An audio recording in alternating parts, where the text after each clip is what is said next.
Now, this music, you're all familiar with it, but it is way too majestic for the performance that the Americans put on against Slovenia, of all teams, of all countries. Slovenia with 2 million residents in the entire country.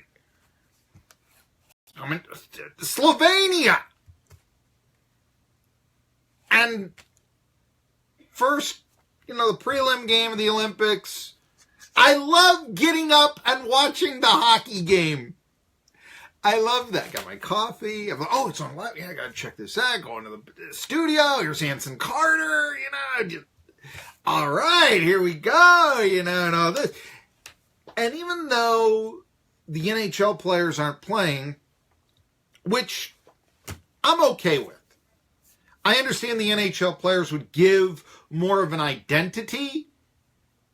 And for that matter, they would give, just like in 2010, I thought, and I remember the conversations about how there were as many Americans playing hockey now as there were Canadians win the gold medal game. Now, obviously, America is a much larger country than Canada, okay? But I just thought that meant something because, it's tough to play hockey if you're from the Tri-Cities. Hopefully one day that'll change if a new arena could ever be built. But yet, to lose to a country of 2 million people, to blow a 2-0 lead wasn't the best way to begin your day. Let's put it that way. If you haven't heard, yes, I keep saying Slovakia, the Slovenians, in overtime, defeated Tony Granato, a one-time Olympic player himself who was a big star for the New York Rangers about 25 years ago. And some of you may remember that his sister Cammie was a star on the first women's Olympic hockey team. They have women's hockey and all that. Yes, they do. They have women's. And in some parts, now I would say the women's hockey is kind of like, I would say in its development, kind of like what American hockey was back in the day, where really you had to be from Minnesota or Massachusetts if you were a player, something like that. There are a couple of exceptions. I think that they're Erie. I think there's a burgeoning women's hockey movement and all that. By the way, you do not know winter until you've been to Erie. Let me just say that, okay? Right?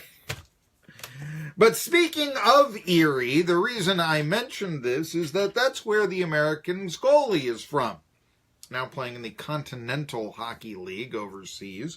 A former ECHLer for the Gwinnett Gladiators, the Florida Everglades.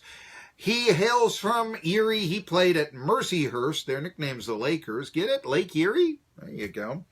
And also Erie Cathedral Prep, which, by the way, is where Rick Kaczynski, who is a one-time assistant coach of the East Tennessee State Buccaneers in their final season of football, 2003, or at least their final season for a 12-year hiatus, was from. He was from Erie Cathedral Prep. He played at Notre Dame. Did Rick Kaczynski actually went out to become an assistant, went all the way to Nebraska, as a matter of fact. He's out of coaching now. But actually coached at Erie Cathedral Prep, the football team, with Joe Moore, who, if you don't know, is generally regarded as the greatest offensive line coach of all time. But this being high school football, he was actually coaching the defense and then taught Kaczynski everything he knew. And then Kaczynski got the college coaching, went to ETSU. And say what you will about the 2003 Buccaneers, but their sack totals decreased by an awful lot from 2002. Yet still it's Steve Wilkes who gets the head coaching job, the 2002 ETSU assistant, Wilkes getting the head coaching job of the Arizona Cardinals. You tell me. Anyway, the goalie of the Americans was Ryan Zapolsky, and he had 22 saves in 25 shots, but they wound up losing in overtime, and they play similar overtime rules to the NHL in that you've got the 3-on-3, which I never liked. You play 6-on-6, or I guess 5-on-5, really, for 60 minutes. But now we're going to play 3-on-3.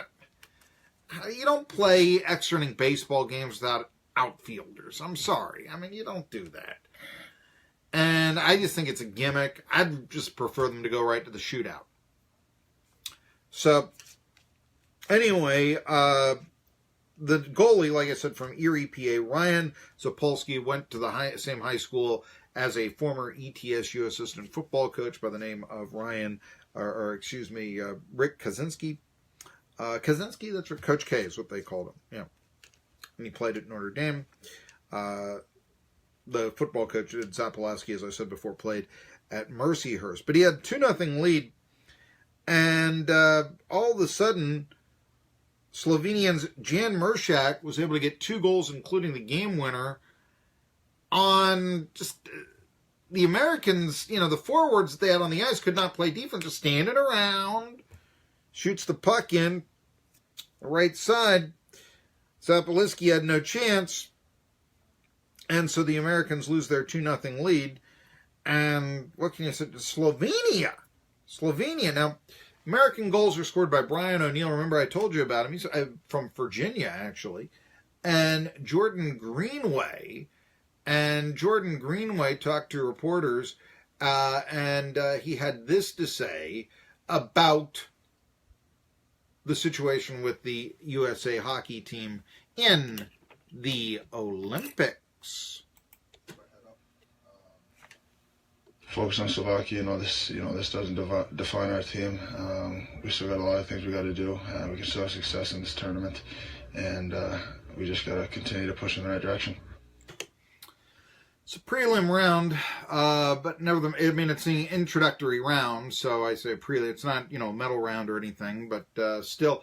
Greenway, though, who did, as I said, he had a goal and was basically the player that the media liked to talk to. He had this to say about the future of the USA hockey team. I think we got a great group of guys. Everyone's working in the right direction. We worked hard tonight. So I'm really excited. I couldn't be more excited to be part of this team. I think we're going to do great things. We just got to look forward to Slovakia, keep our heads up, and good things will come. He's talking cliches.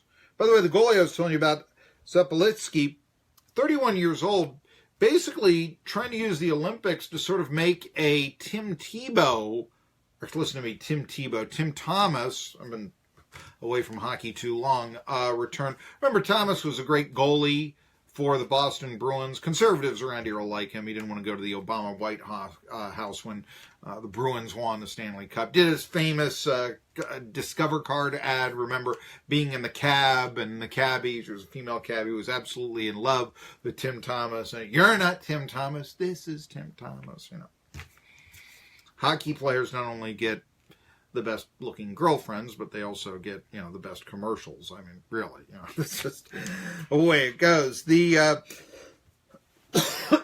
Excuse me. Anyway, so USA needs their work cut out for them after losing to Slovenia. And they're like losing to Finland or something. I mean, just, what? Slovenia? You gotta look it up and it borders Italy. Interesting. Not that far away from Udine, Italy.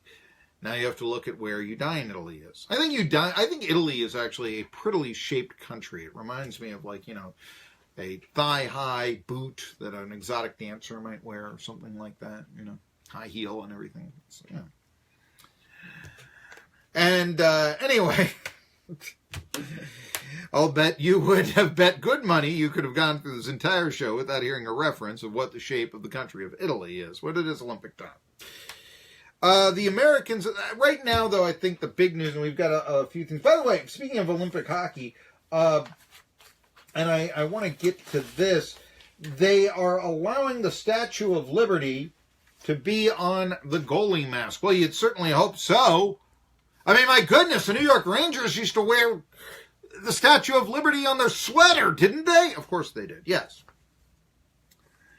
But now this is mainly the women's hockey team who actually won their first game. And they'll be playing later on tonight. I'll tell you what the game is right here. But the International Olympic Committee decided that the Statue of Liberty image on the masks of American goalies, Nicole Hensley and Alex Rigsby, doesn't violate its ban on political symbols on masks. Well, I would hope so. Could you actually make an argument that it's a French symbol? I mean, The official rule states no item may feature the wording or lyrics from a national anthem? Really? Can't put the bombs bursting in air on your goalie mask? Okay. Motivational words? Can't put that on the mask? Go get 'em? Should I play the Go Get 'em Tiger song again? I'm thinking. Public political messaging or slogans related to national identity. Now, Rigsby, she has this helmet that she's basically debuting, has the Statue of Liberty on it. And it's covered in American symbolism, which is what we need right now, isn't it? I mean, after the whole Kaepernick debacle and all this, you see why I say that I think that East Tennesseans are hockey fans. They just haven't been presented the sport yet, and I want to present them with the sport. It's covered in American symbolism. A USA crest on the top, drawing of the famous VJ Day kiss on the side from 1945. The soldier, all this. It's Valentine's Day. We can go with that.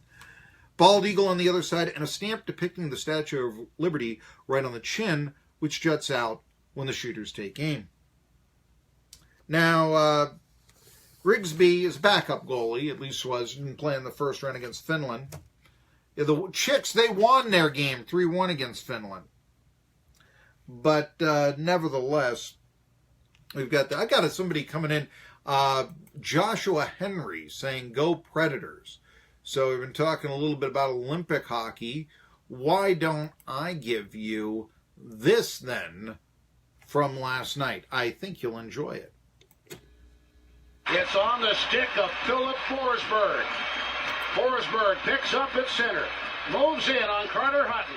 Through the left circle. Cuts across. He scores! And on an overtime penalty shot, Philip Forsberg gives the Predators a 4-3 win. Holy cow! Peter Forsberg winning the game for the Preds. Pete Weber with the call. And the Predators defeat the St. Louis Blues, staying in first place. So Josh Henry said, "Go Preds." So we're going to give you that score from last night. And the Predators stay in first place. We're the leading Predator station in the market. We really are, we were the first station in the market to broadcast a hockey game last year. And so, I mean, you think about how long it's been and all this. And I mean, I know the TV stations that obviously broadcast, but in terms of radio, we were the first. And long time coming, really.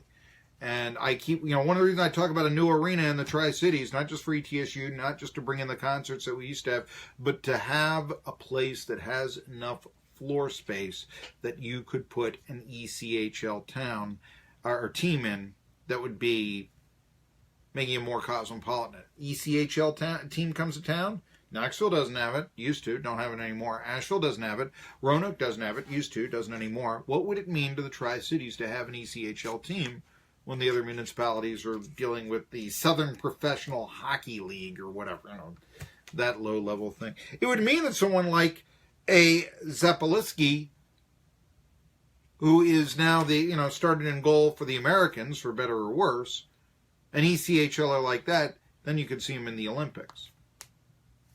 That's what it would mean. And yes, ECHL goalies do oftentimes find their way in the NHL as well.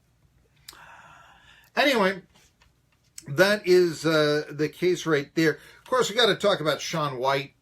Shaun White has won his third gold medal, 100th gold medal in Winter Olympic history for the Americans. You thought that he would have had more than that.